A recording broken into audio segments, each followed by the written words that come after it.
Olá, pessoal, sejam muito bem-vindos a mais uma videoaula do Clube do Livro Essência. Vamos conversar mais um pouquinho sobre as obras literárias FUVEST Unicamp e dando continuidade nas nossas últimas reflexões, hoje a gente vai fazer a segunda parte da aula sobre os poemas escolhidos do Gregório de Matos, né? A gente está pensando aqui numa obra de leitura obrigatória para a FUVEST, que é aquela edição em que nós temos a seleção de poemas e o prefácio do José Miguel Wisnik. A gente já conversou na nossa aula anterior sobre o movimento barroco, sobre o Gregório de Matos, sobre o tipo de poesia que ele faz. Vamos retomar isso aqui rapidinho hoje. E também fizemos uma análise já, então vamos tentar analisar outros textos para vocês irem criando mecanismos de análise para lidar com a poesia do Gregório, ok? Para a gente começar, vamos só lembrar daquilo que é o elemento mais significativo em termos de temática quando a gente pensa no movimento barroco, certo? O movimento barroco vai ser aquele momento em que o ser humano, o homem, ele percebe que a vida é efêmera. E a vida sendo efêmera, se ela acaba, né, a gente precisa desfrutar dela. E esse desfrute, ele vai levar, então, a gente, olha, eu desfrutei a vida, ele vai levar, segue a flecha, né? Ele vai levar ao pecado, porque aproveitar a vida implica em pecado nesse contexto religioso aqui do século XVII, qual estamos falando, certo? Bom, se para aproveitar a vida eu pequei, esse pecado vai me provocar uma culpa. De onde vem isso? A gente está falando aqui do momento da Contra-Reforma Católica, em que a Igreja Católica tinha uma presença política, uma presença social gigantesca, ela era um poder, né? Ela ditava os valores morais, sociais da época. Então a igreja dizia que se eu pecasse, eu iria para o inferno. Então esse pecado me gera culpa, né? Uma culpa imensa. E para me livrar da culpa e me purificar desse pecado, segue a seta de novo, eu recaio aqui na ideia de penitência. Eu preciso me penitenciar para me redimir. E aí vocês vão reparar que isso é um ciclo, né? Porque o homem volta a pecar, afinal de contas ele não está totalmente livre dessa possibilidade, volta a sentir culpa e precisa novamente se penitenciar. Por isso que a gente vai dizer, né, não podemos esquecer que o homem barroco está constantemente atormentado pela culpa, e por isso ele se vê sempre dividido entre dualidades, entre desfrutar a vida e sentir essa culpa do pecado, né? Por isso que essa questão dos contrastes é tão importante para o movimento barroco. O céu, o inferno, a culpa e a redenção, o pecado e a penitência, a vida, a morte, né? Pensando nessa dinâmica de ir para o inferno, esse receio. Se você quer entender um pouco melhor, se você está com dúvidas, volta na nossa aula anterior, em que lá a gente explica bastante sobre, eu explico, né, bastante sobre esse conceito meio filosófico em torno da Contra-Reforma Católica, tá bem? Bom, com relação ao barroco, a gente também não deve esquecer daqueles preceitos estéticos que são fundamentais, o cultismo e o concetismo. A gente enxerga algumas coisas cultistas e concetistas aqui também no Gregório de Matos, mas se você quiser conhecer um pouco mais a respeito disso e se aprofundar nessa discussão, você pode rever a aula sobre os sermões da Quarta-feira de Cinzas, do Padre Antônio Vieira, e o plantão que também está disponível no canal da Essência, em que a gente discutiu bastante esses dois conceitos, ok? Bom, vamos retomar as nossas reflexões a respeito desse livro, que a FUVEST exige como leitura obrigatória. Nessa edição específica, que ela é prefaciada e selecionada, né, pelo José Miguel Wisnik, a gente tem aquela categorização que ele vai fazer, que é importante que vocês se lembrem. Ele vai categorizar a produção poética do Gregório de Matos em 5 tipos de texto: a poesia satírica, a poesia encomiástica, a poesia lírico-amorosa, a poesia erótica e a poesia religiosa, certo? Ele vai dizer que poesia satírica e encomiástica são textos, é o que ele chama de poesia de circunstância. A poesia lírico-amorosa e a poesia erótica são as poesias amorosas, né? São os poemas amorosos. E a poesia religiosa, ela é exclusiva para isso. Então é uma categoria só para os poemas voltados para essa religiosidade católica.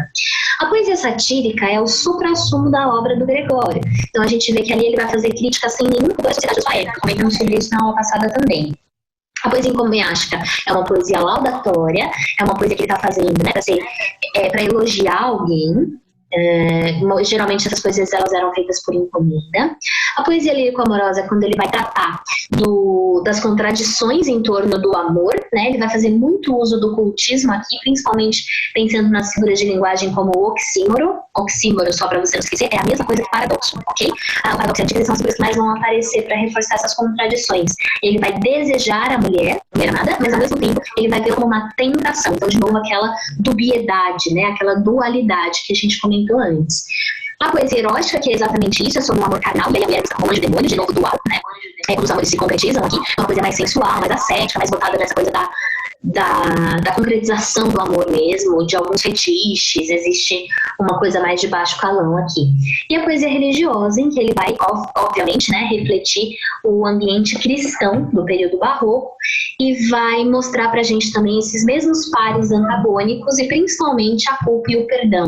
Então, aquele ciclo que vocês viram agora há pouco, esse aqui, né, que coloca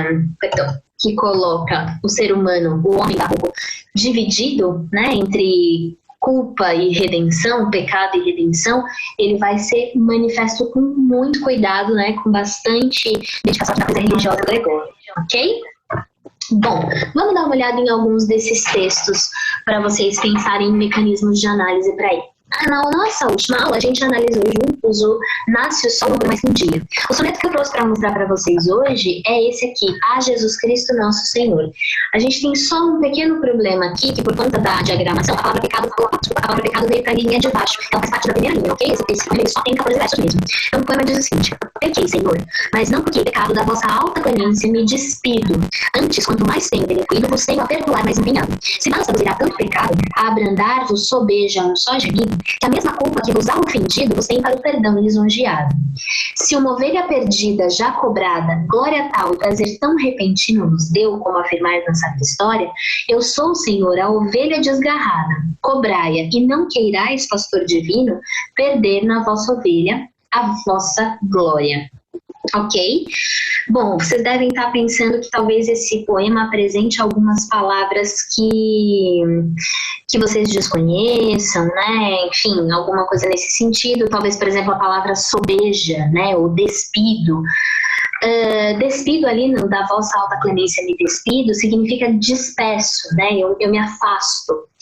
Sobeja é excessivo, exagerado. Então, o que ele está dizendo aqui? Reparem, primeira coisa que vocês precisam perceber, o título do poema, A Jesus Cristo, Nosso Senhor. Então, você vê que ele está dedicando esse soneto a Jesus Cristo, ok? De fato, acho que não dá para vocês nem cogitarem outra possibilidade. Esse poema se enquadra na categoria de poesia religiosa do Gregório, ok? Bom, e aí diz o seguinte, reparem. Como o título ele tem esse para Jesus Cristo, Nosso Senhor, a Jesus Cristo, Nosso Senhor, o interlocutor desse lírico é Jesus Cristo. Então ele já começa no primeiro verso dizendo, né, falando com Jesus, ele diz, pequei, Senhor, mas não porque pecado da vossa alta clemência me despido, porque ele tá falando de pecar. Ele diz, eu pequei, Senhor, mas não é porque eu pequei, não é porque eu sou um pecador, que eu me afastei da sua clemência, que eu não acredito mais em você, o que a minha fé está falando, né? E aí ele reforça no final do primeiro quarteto dizendo, antes, quanto mais eu peco, né, delinquido, de pecar, de cometer erros, então ele diz, quanto mais eu peco, mais eu me empenho em ser perdoado por você. Então a primeira dualidade aqui, a primeira antítese que a gente enxerga, né, o pecado e o perdão. A ideia de pecado e a ideia de perdão. Pecado e clemência são opostos, e delinquido e perdoado, e delinquido e perdoar também são ideias opostas. Então, o trabalho das antíteses aqui. De novo, nesse poema, mais do que em qualquer outro que vocês tenham visto até agora, a gente vê essa reflexão sobre o homem dividido e atormentado pela culpa, dividido entre pecado e redenção, né? E ele continua falando com Jesus. Ele diz, se basta vos irar tanto pecado, a abrandar-vos sobeja um só gemido, né? Então, se o pecado que eu fiz for tão grande que te deixa irado, que te deixa bravo, nervoso, né, revoltado comigo, ele está falando com Jesus, eu tenho certeza que apenas esse gemido pode abrandar essa sua raiva. E ele afirma, a mesma culpa que te ofendeu, eu tenho na mesma intensidade a vontade de ser perdoado, né? Vos tem para o perdão lisonjeado. A mesma culpa que te ofendeu, eu tenho aqui, na mesma proporção, o perdão para ser lisonjeado, o perdão para pensar. Certo? Ele se mostra aqui culpado, ele se mostra arrependido. É aquela sensação bem da culpa cristã mesmo, de estar fazendo uma coisa errada que vai para o inferno, né? E olha esses terceiros, eu gosto muito desses terceiros, porque eu acho que eles expressam uma imagem muito interessante. Ele diz assim, se uma ovelha, ele argumenta, né? Olha o concetismo aqui, ele argumenta com Jesus, ele diz, se lá na Bíblia a gente vê a imagem da ovelha perdida que é recuperada pelo seu bando, né? Se existe, é o parábola bíblica das 99 ovelhas, né? Em que uma é desgarrada e depois ela é recuperada pelo rebanho. Ele está dizendo aqui, se uma ovelha perdida já cobrada glória tal e prazer tão repentino vos deu, como afirmais na Sacra História, então se lá na Bíblia você diz que a ovelha resgatada, que a ovelha recuperada pelo rebanho te deixa feliz, te deixa em paz, né? Te dá glória e prazer, ele argumenta com Jesus e diz, eu sou o Senhor, a ovelha desgarrada, recupere-a, cobrai-a, e não queirais, pastor divino, perder na vossa ovelha a vossa glória. Ele diz, se lá na Bíblia já é dito que uma ovelha desgarrada, quando é recuperada, te deixa feliz, nessa metáfora de que, essa analogia, né, de que os cristãos são o rebanho de Deus, e Deus é o meu pastor, né? o Senhor é meu pastor e nada me faltará, ele diz assim: eu sou, Senhor, uma ovelha desgarrada, por favor me recupere, não perca em mim a sua esperança, não perca em mim a sua glória, não desista de mim. É isso que ele está dizendo. Percebe como esse é um poema que retrata explicitamente a imagem do homem penitente que o barroco representa? O homem do barroco está sempre em penitência. Lembra que nós falamos isso na aula passada? A imagem do rosto humano está sempre muito voltada para esse sofrimento da penitência, da via sacra, do processo de carregar a cruz. É isso que ele está fazendo aqui, ele está se penitenciando, ele está dizendo: eu pequei, e eu sei que eu errei, e eu preciso do seu perdão, né? E aí ele argumenta, ele diz: olha, se lá na Bíblia você fica tão feliz em ter uma ovelha desgarrada, recuperada pro rebanho, por favor, Senhor, entenda que eu sou também uma ovelha desgarrada, que eu pequei, que eu desvirtuei, mas eu estou arrependido e eu quero que você acredite em mim, que eu sou essa ovelha desgarrada que vai ser recuperada para o seu rebanho. Não perca em mim a vossa glória. É isso que ele diz, né? Reparem como é um teor muito barroco, muito pesado. E outra coisa que é importante reparar aqui, a temática do poema religioso, ela está expressa, né, o conteúdo religioso está expresso na forma fixa do soneto. Então ele escolhe uma forma elevada, né? Ele escolhe uma forma nobre para retratar essa temática. Isso também é significativo, ok? Tudo bem? Esse é um exemplo de um poema religioso para vocês entenderem. Vocês vão reparar que a estética do Gregório de Matos, ela é uma estética muito, muito bem elaborada. Ele é muito habilidoso na construção poética. Então reparem como, tanto nos poemas eróticos, quanto nos lírico-amorosos, quanto nos satíricos, quanto nos encomiásticos, quanto nos religiosos, ele trabalha o plano do conteúdo e o plano da expressão de maneira muito elaborada, né? Vamos dar uma olhadinha em mais alguns, ó. Aqui a gente tem mais um. Aos afetos e lágrimas derramadas na ausência da dama a quem queria bem. Reparem que alguns títulos muitas vezes são muito longos, né? Porque eles vão funcionar como epígrafes para tentar antecipar para o leitor aquilo que vai ser discutido naquele poema. E nesse aqui ele está falando então sobre os afetos e lágrimas que ele derramou na ausência de uma dama de quem ele gostava. Então, só pelo título vocês já conseguem perceber, né? Em qual categoria esse poema se enquadra? Nos poemas lírico-amorosos, ele está falando sobre o sofrimento amoroso, né? Sobre a saudade de uma dama que está ausente de quem ele gosta. Então olha que legal esse poema também.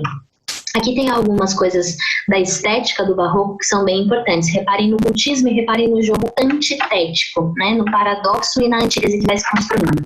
Ele diz assim, ó: ardor em firme coração nascido, pranto por belos olhos derramado, incêndio em mares de água disfarçado, rio de neve em fogo convertido. Tu que um peito a brasas escondido, tu que em um rosto corre desatado, quando fogo em cristais aprisionado, quando o cristal em chama derretido. Se és fogo, como passas brandamente? Se és neve, como queimas com porfia? Mas ai, que andou o amor em ti prudente, pois para temperar a tirania, como quis que aqui fosse a neve ardente, permitiu parecer-se chama fria, né? Ele está falando sobre o sentimento amoroso e os efeitos desse sentimento amoroso quando ele não se concretiza, quando a dama amada está ausente, né? Então olha como ele começa lá no primeiro quarteto. Ardor em firme coração nascido, pranto por belos olhos derramado. Ele vai opor o ardor e o pranto, né? A imagem do fogo, do amor, e do choro. Pranto é choro, né? Então, do choro derramado. Fogo e água já são ideias aqui antitéticas, né? Então, ele diz que é um fogo, um ardor que queima no coração, que nasce no coração e escorre através de pranto pelos olhos, né? Já denotando essa ideia de tristeza. E aí ele potencializa, de ardor e pranto vira incêndio e rio, né? Então é um incêndio em mares de água disfarçado e um rio de neve em fogo convertido. Eu quero que vocês prestem muita atenção nesses versos aqui. Tá? Por quê, gente? Olha como eles são espelhados, né? Esses do terceiro. Olha como eles são espelhados. É um incêndio em mares. É fogo, incêndio, no mar de água. E o rio convertido em fogo. Então, o incêndio que vira mar de água e o rio de neve que vira fogo. Olha como existe aqui, vamos ver se vocês conseguem entender, uma composição. O incêndio associado com o fogo aqui. e os mares de água associado com o rio aqui. Mesmo sendo rio de neve, a ideia é essa, né? A ideia de opor o calor intenso com o frio intenso, ou a água, né? Sempre essa ideia de oposições. Então, esse espelhamento é um espelhamento muito invertido. Será que vocês estão entendendo o que eu estou querendo dizer com isso? Né? Depois a gente pode tirar essas dúvidas. Incêndio tem a ver com fogo, então tem uma oposição aqui. E o mar de água disfarçado tem a ver com o rio de neve. É como se o amor fosse aqui. Isso é um oxímoro, isso é um paradoxo, né? Como se o amor fosse ao mesmo tempo incêndio e rio, fosse ao mesmo tempo ardor e choro, pranto, fogo e choro, fogo e água, né? Então ele está construindo essa imagem contraditória do amor. Desculpa. E aí ele vai falar com o amor.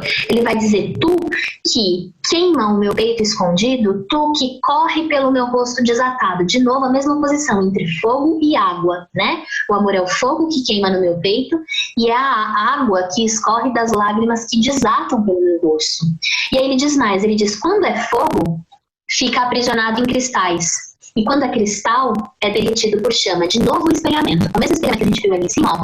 Fogo associado a chamas e cristal aqui, ligado ao cristal aqui, né? É um espelhamento. Como se você pegasse o verso, colocasse na frente do espelho e ele vai ser refletido na sua imagem inversa, né? Então vai brincar esse jogo. É de novo a dualidade e a oposição de ideias que vai representar os contrastes do barroco. Ok? Ele diz que quando o amor é fogo, ele acaba aprisionado no cristal. E quando o amor é cristal, ele acaba derretido pelo fogo. De novo, a imagem contraditória do amor, né? E aí ele termina nos terceiros. Se é fogo, como passa brandamente? Se você é fogo, como pode ser tão sutil, pode ser tão brando? Como passa por mim tão brandamente? E se é neve, como queima com tanta força? Né? A neve que queima. Então, de novo, é brando e ao mesmo tempo é porfia. Porfia é violência, né? É uma coisa violentante. Então ele passa brandamente e ele queima com porfia, opostos, né? Ele diz: mas sabe que andou a mãe de prudente, pois para temperar a tirania, como se já não bastasse toda a tirania de ser fogo e pranto ao mesmo tempo, de ser essa coisa tão contraditória, que ao mesmo tempo que me toma, me machuca, ele vai terminar dizendo: como quis que aqui fosse mega ardente, permitiu parecer se chama fria. Então é uma coisa extremamente ardente que fingiu ser fria. E aí foi por uma coisa que ele vai construir toda essa ideia com as direções, né? Ele chama ardente e fria. De novo, né? Chama associado a ardente e neve associado a fria. Percebe? Essa construção é muito importante, tá? É um poema famoso que vai retratar o amor de uma forma contraditória. Quando a gente lê esse poema, vem à nossa mente: o amor é fogo que assim se vê, ferida que dói não se sente, do Camões, né? É a mesma proposta de retratar o amor como uma coisa que não faz sentido, mas percebam como é complexo. Toda essa construção espelhada, toda essa escolha do rebuscamento da linguagem, isso manifesta na linguagem o cultismo, o rebuscamento, né? O preciosismo vocabular, essa coisa de ser um texto difícil, complexo, e ao mesmo tempo ele tem uma linha argumentativa. Ele está tentando, através dessas antíteses e paradoxos, na verdade aqui são só paradoxos, né? Através desses paradoxos e desse jogo de espelhamento do paralelismo, ele está tentando retratar o amor como uma coisa que não faz sentido, como uma coisa contraditória, ok? E aí ele argumenta para provar. Então eu vejo o cultismo na linguagem, rebuscada, complexa, com esse jogo das figuras, e ao mesmo tempo eu vejo o conceptismo quando ele constrói uma linha de raciocínio para provar a contrariedade, as contradições e o aspecto paradoxal do sentimento amoroso. Ok? Será que está claro para vocês?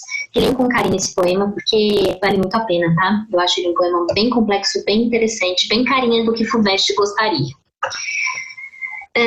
Bom, vamos seguindo então.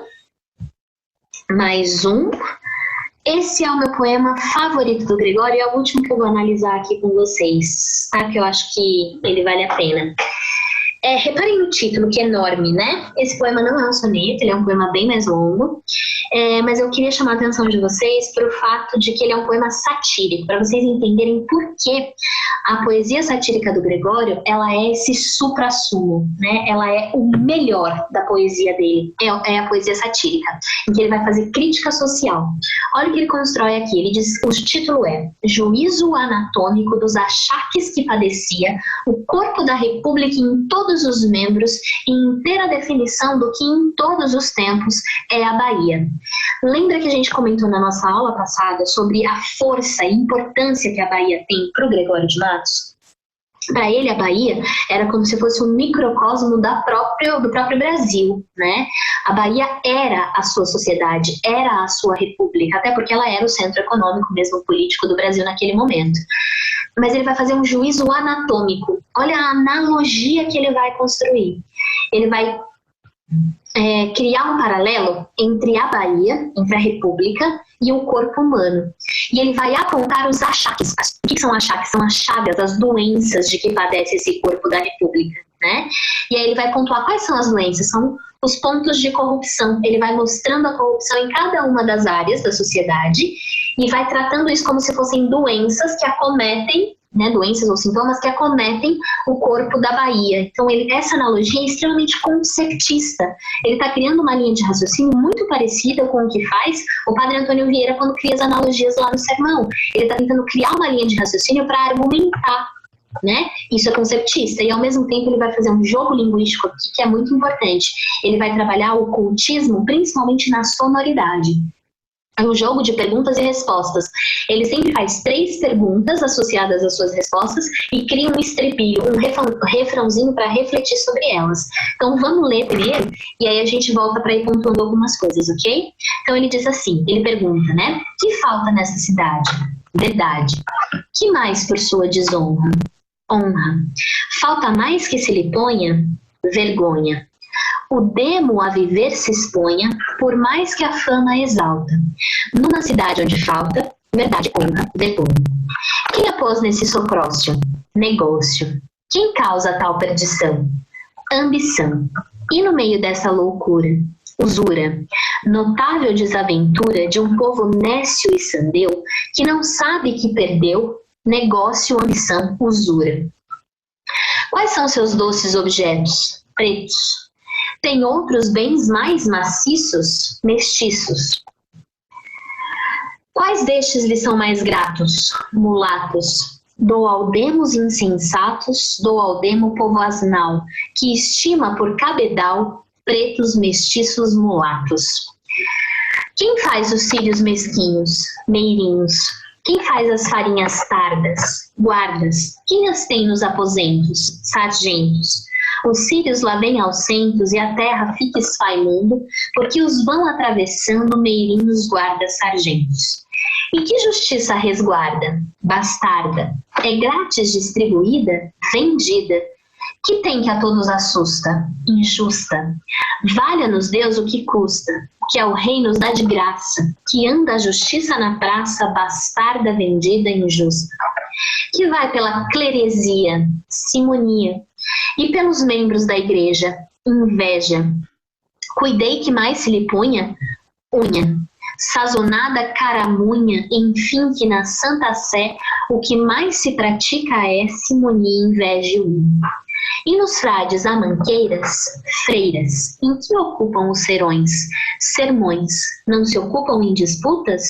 Putas, com palavras dissolutas me concluo na verdade que as lidas todas de um frade são freiras, sermões e putas. O açúcar já acabou? Baixou. E o dinheiro se extinguiu? Subiu. Logo já convalesceu? Morreu. A Bahia aconteceu o que a um doente acontece. Cai na cama e o mal cresce. Baixou, subiu, morreu. A Câmara não acode? Não pode. Pois não tem todo o poder? Não quer. É que o governo a convence? Não vence. Quem haverá que tal pense que uma Câmara tão nobre, por ver-se mísera e pobre, não pode, não quer, não vence? Ok? Vocês vão reparando que esse poema ele é bem longo, né? E ele vai fazer aqui esse jogo que é muito importante de perguntas e respostas. Então, vou só analisar as primeiras estrofes para vocês entenderem, né? Então, ele pergunta, o que falta nessa cidade? Lembra que ele está falando que vai fazer um juízo anatômico? Ele vai analisar as doenças que acometem o corpo da República da Bahia? Aí ele pergunta, o que falta para essa cidade? Falta verdade, é uma cidade de mentirosos. O que mais por sua desonra? Falta honra, né? Por que é tão desonrada? Porque as pessoas não têm honra. Que falta mais que se lhe põe, além de verdade, além de serem mentirosos e desonrados, o que mais falta a eles? Falta vergonha. Então ele traz essas 3 respostas para essas 3 perguntas. E aí ele diz, o demo a viver se exponha, o demo é o demônio mesmo, então de novo, a gente está num contexto contra-reformista católico, em que a igreja é um poder político violentíssimo, A gente vive aqui um momento de Santa Inquisição e expansão da fé católica. E aí ele vai dizer que o demo anda no meio da cidade quando as pessoas são assim, mentirosas, desonradas e sem vergonha.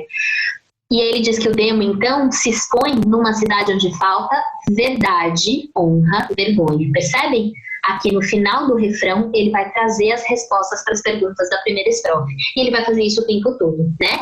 Nessa primeira dupla de estrofes, ele vai trazer a proposta de falar sobre a cidade, sobre a sociedade de maneira geral. Depois, ele vai criticar aqui os negociantes, né, da fala do negócio, da lição e da usura. A usura tem a ver com aqueles valores econômicos, com os altos impostos, né, com juros. Usura são juros exacerbados. Então ele vai dizer, né, que as pessoas estão mais interessadas no dinheiro, na taxação de impostos, são taxas muito altas. E aí ele diz, notável desaventura de um povo nécio e sandeu. Nécio é meio burro, né, meio bobo. E sandeu é louco. Então é um povo idiota que não tem noção de que perdeu por conta do negócio, da ambição e da usura.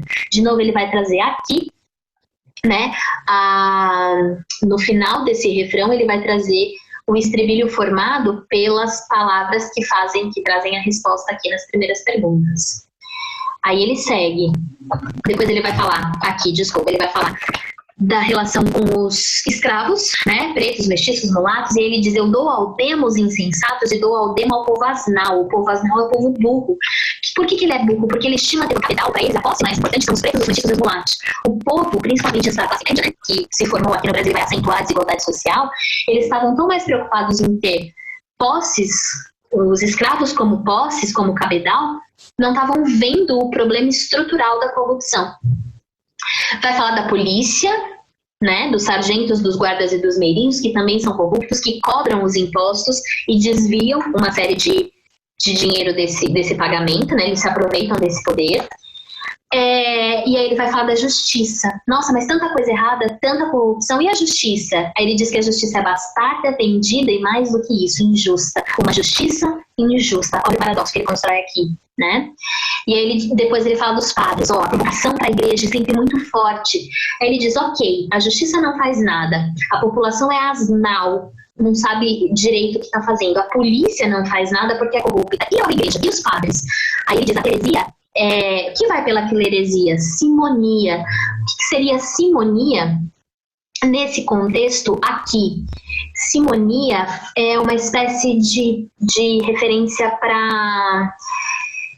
É uma corrupção religiosa. Como é que eu vou explicar isso? É como se fosse compra e venda por benefícios que são espirituais.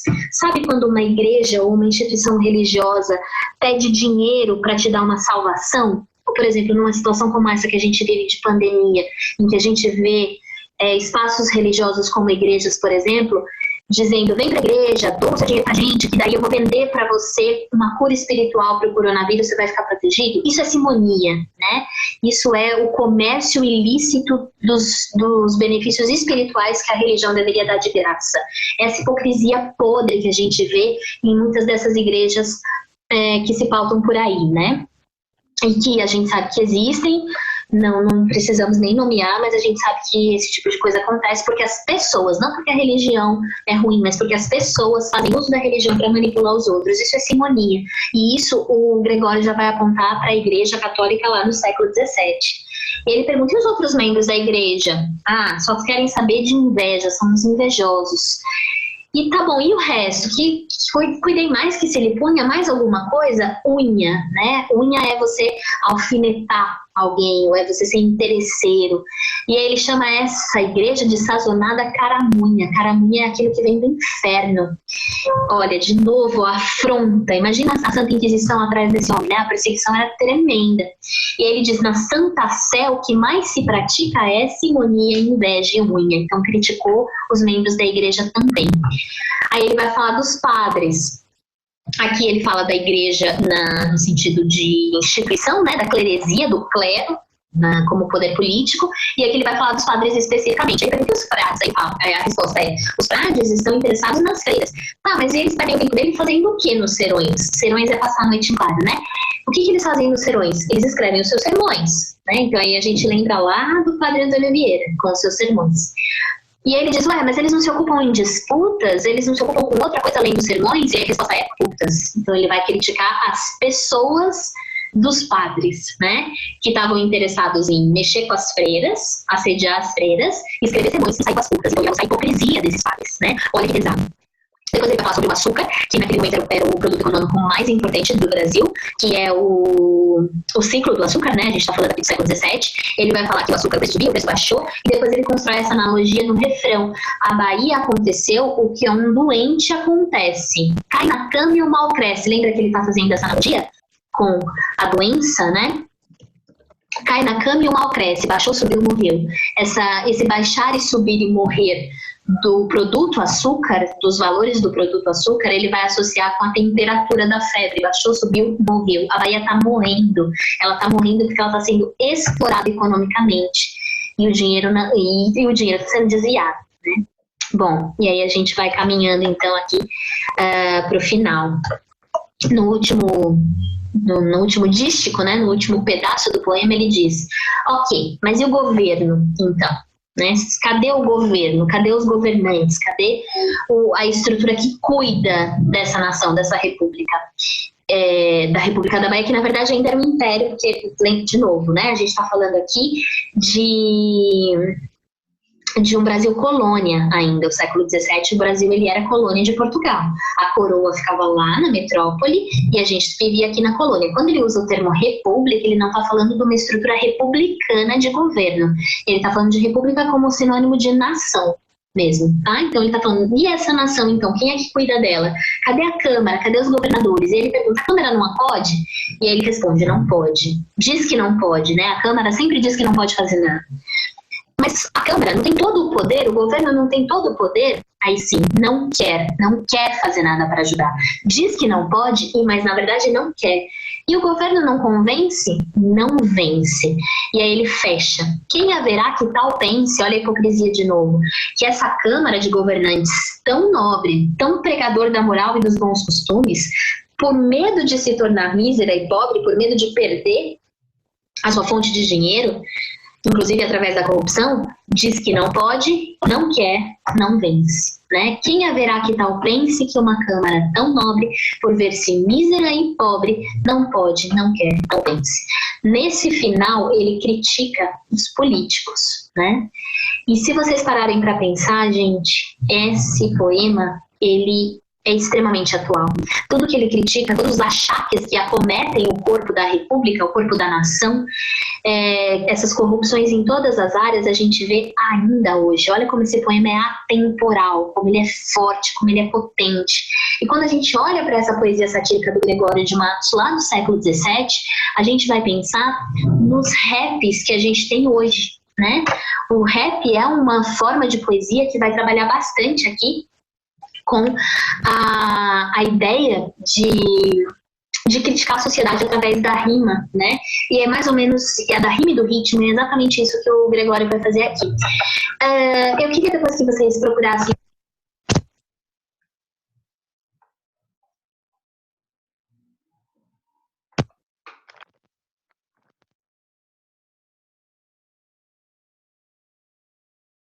consigo exibir uma versão do Rapping Hood que transformou esse poema do Gregório em rap. Vamos ver se vocês conseguem ouvir.